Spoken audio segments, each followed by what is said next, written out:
The knowledge versus skill, it is a very common idea that we have these mental skills, and especially, I mean, it started with Google, of course, and now it's just accelerated with large language models. The idea that it just seems like knowledge is always at our fingertips. And so it feels like you can always look stuff up, but the skill needs to be in your head, right? And so whether it's skill in designing an experiment or reading comprehension skill or whatever it is. The truth is, all of these mental skills are really intertwined with knowledge.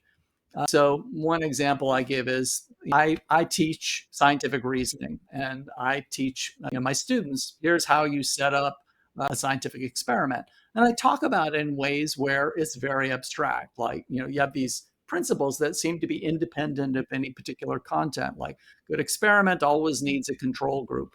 Anomalous results are very important. When something surprising happens, that's really important to theory and so on. So you have these general principles.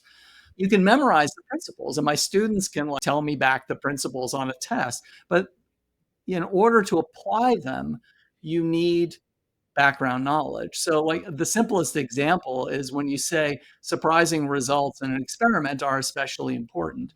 Well, you don't know whether or not a result is surprising unless you had a prediction.